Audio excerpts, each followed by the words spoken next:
Hey folks, Tyler from North Mountain Knives again.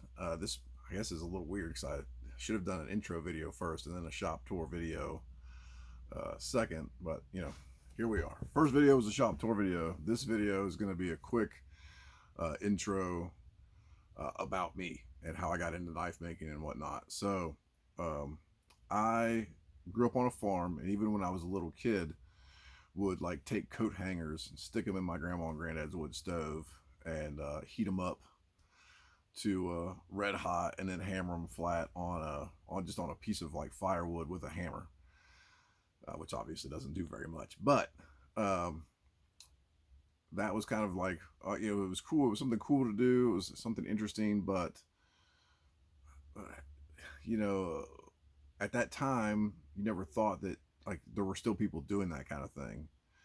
Well, then fast forward like 30 years, well, probably not quite 30. I doubt I was 6 when, when I was hammering out coat hangers, but whatever, 20 years, 25 years.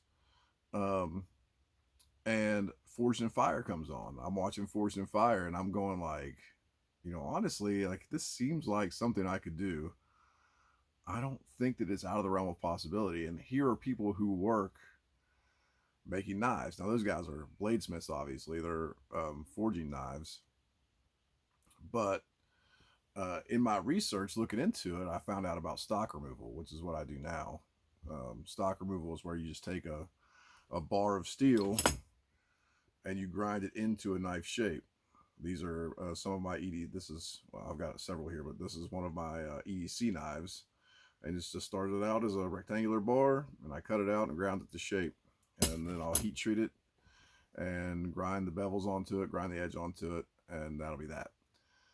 And sharpen it, obviously. So I was like, okay, well, stock removal knife making, I'm going to give it a whirl because I found a video by, Walter Sorrells on YouTube. Sorry, Rumble. And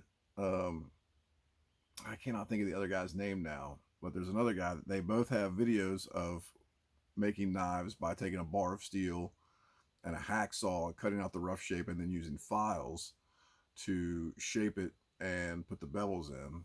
And that's how I started. My first like four knives, I would hacksaw out the rough shape and then use regular like bastard files, mill files to file the shape in.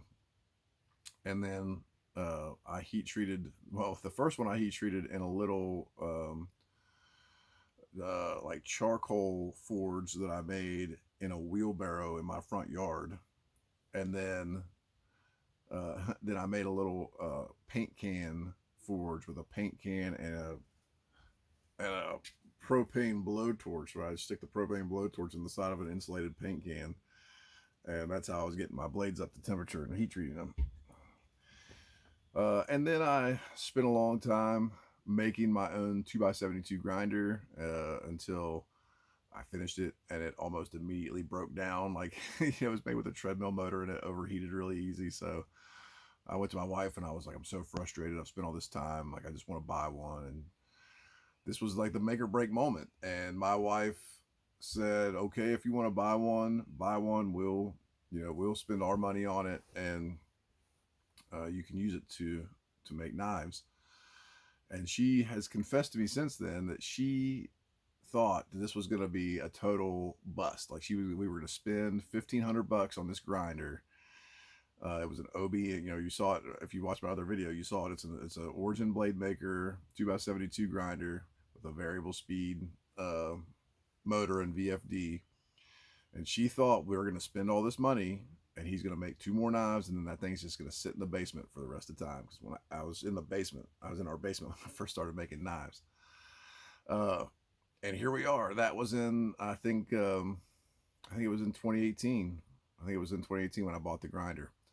And here we are now. This was a storage shed. This 10x15 shed that I'm in now was a storage shed in our yard, and cleaned it out completely, ran power to it, insulated it, obviously put outlets and lights and stuff in, and this has been my shop now for about the last year or so, and still making knives.